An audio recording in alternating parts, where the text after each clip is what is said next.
น้ำเงินครับติดเข้าไปใหม่ครับโดนต่อยนำไปก่อนครับขวาดูขวาแล้วตีได้หรือเปล่าครับโรเบิร์ตครับโรเบิร์ตเจ็บมาเลยสิโรเบิร์ตต่อมาโอ้เสิร์ฟให้ดีก็โรเบิร์ตสิบผู้ใหญ่เตี้ยครับจากกีฬาสัญจรที่ดูทางสาหัสนะครับเดี๋ยวผมจะบอกก็จะต้องการดูจากตัวตัวเองใหญ่ช้าเอาเลยครับจับมาเต็มเลยโดนโดนแล้วจะขึ้นมาโดนเลย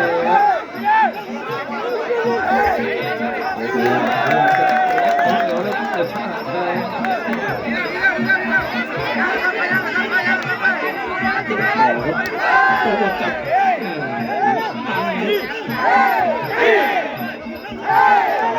โต้ที่ไหนเลยเดือดครับ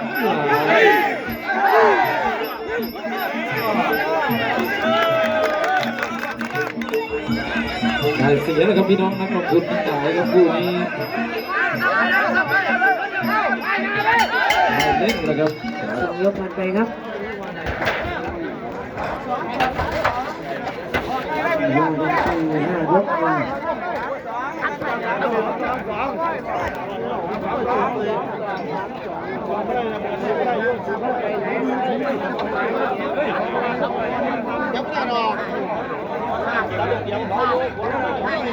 จะดูนี้ว่า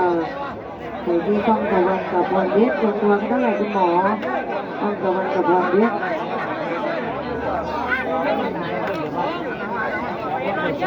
วันไฟ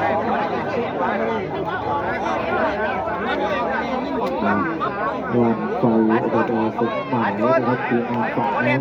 ผู้ใหญ่เสนาครับฝั่งนี้ก็ผู้ใหญ่ที่อายุ12 ก้อนนะครับพร้อมทีมงานเอา53ไปเสียไป53แข่งหน้าคู่ใจวานิชนาลุ้น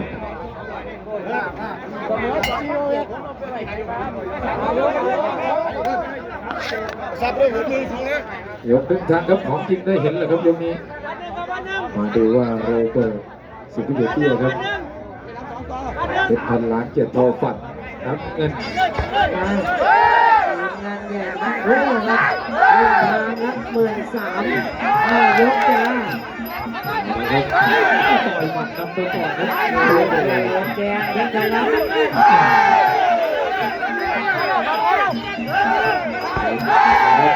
ซ้ายโดนเซฟเข้าไปต้องเอาเข้าไปจับให้โดนจับได้แล้วแล้วก็เตะต่อคร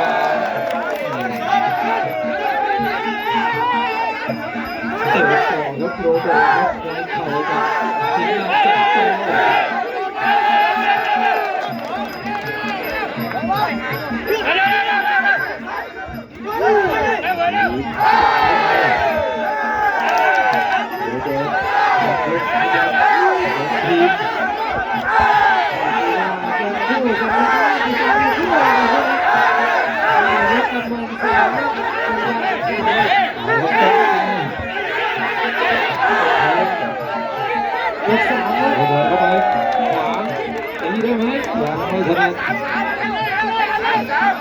จุดขวาก็เสื้อแดงนี่แหละครับจุด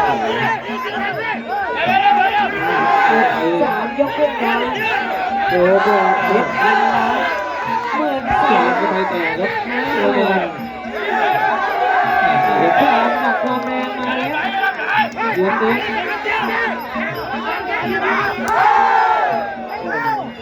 ที่อยู่ที่นี่เลยเป็นเกียรติโลกของน้ำเงินทุกคนนะลุกไปด้วยกัน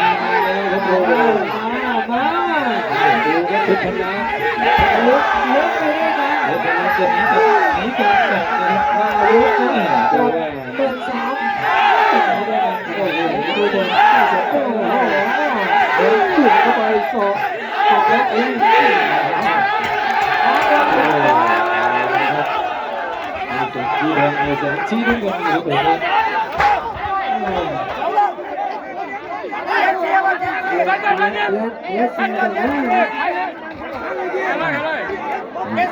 รู้จักครับเราจะทำได้ดีกว่าครับผู้ต่อไปก็ต้องตะวันกับพรเพชรนะครับแล้วก็ขอไข่กับสุดสายสีทองครับตะวันเดือดกับคำแพง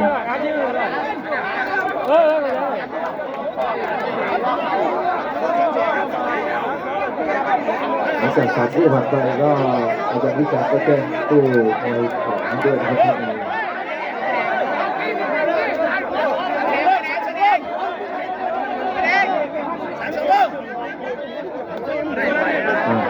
ผู้ของต้องตะวันกับพรเพชรก็มาจากไหนกันเยอะอยู่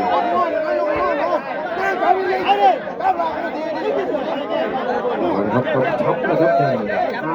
มีกามาครับ ไปเลยที่คุณวานิชคำแหน่งรองจะพอสมหมายต้องมีการสมัยมีงานพี่น้องเกี่ยวกับการทำเยอะเป็นเยอะก่อนที่พี่บุญนี่เป็นเกี่ยวกับเรื่องนี้ยกต่อไปยกที่สี่คู่นี้เปิดตั้งแต่เพชรพันล้านเนี่ย ดูครับดูครับคู่นี้ไปดูเพลง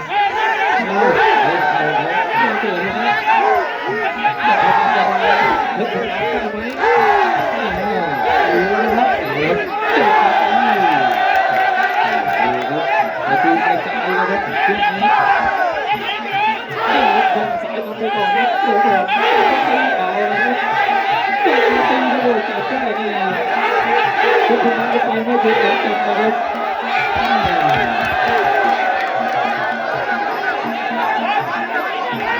บนะครับเดี๋ยวเดี๋ยวยักมาเอาไปตั้งเอาไปจับอยู่ที่ขวามีแข้งไปก่อนเดี๋ยวเข้าเอาไปจับได้สามคนอยู่เมืองสามบ้านยกสี่ครับโรเบิร์ตเพชรพันล้านบอกเลยว่าคู่สำคัญคู่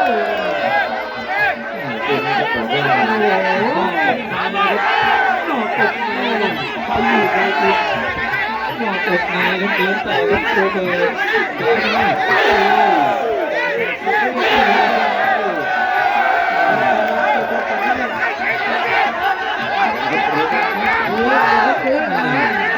ยกสี่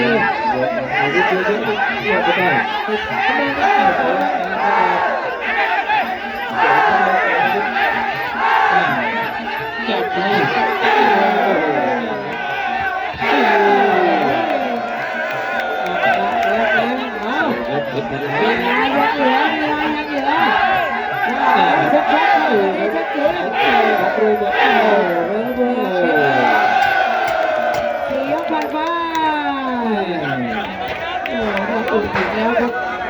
สวนอาหารเด็ดอุดมคิดจริงฟัง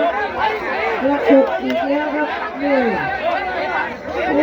ตาเกียรเดี๋ยวก็จะเอามาตาที่บริษัทยางเสือครับการวิจารณ์โดยทั่วโรงงานชายไทยสุดยอดเลยครับพี่น้องครับคู่นี้ตาดีได้ตาร้ายเสียได้จริงยกครับพี่น้องใครจะทำได้ดีกว่าครับว่าดีแล้วแต่ใครที่จะดีกว่ากันแต่นั้นมาดูสามคู่เอกเลยนะครับเป็นคนทำเพชรมาแล้วสายสีทองกระเทียมแท้โอ้ก็ตะวันกับพรเพชรอีก40,000ลงตัวกันแล้วสุดหล่อมา1,300หลังคู่สำคัญสามคู่สำคัญก็คือตั้งตะวันพรเพชรขอไข่ฟ้าสีทองตะวันเดือดคำแพงโ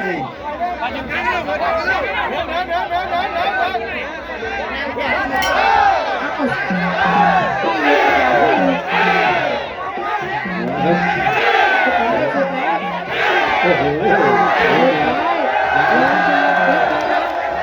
อาวุธที่ตัวเองถนัดนะครับแต่แล้วโอ้โห3 ยกสุดท้ายครับ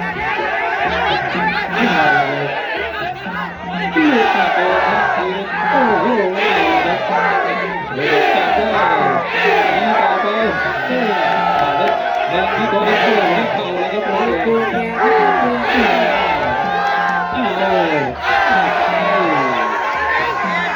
อย่าเที่ยวแบบนี้อีกเอาอีก เอาอีกชัดเจนชัดเจนเราไม่อยู่ที่ไหนนะคุณจะโดนจั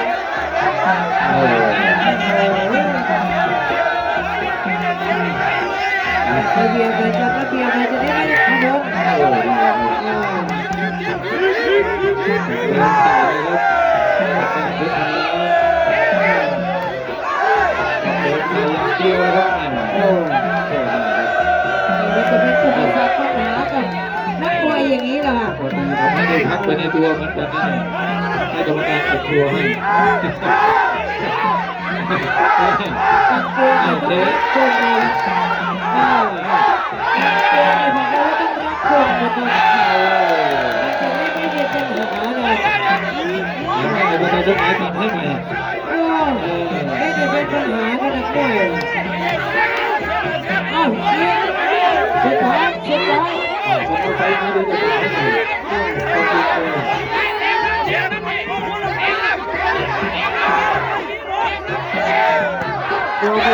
โอ้โหสวนเป็นสุดท้ายเด็ดพันล้านเยอะรถทีรุ่นท้องอยู่นะยังไม่รู้ต้องโอ้ขอโทษกันดาวรุ่งแห่งอนาคตทั้งคู่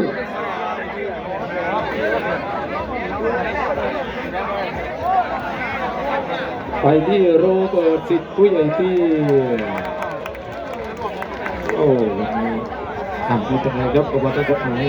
ซ้อมมาใหม่เจอกันอีกได้ครับคู่นี้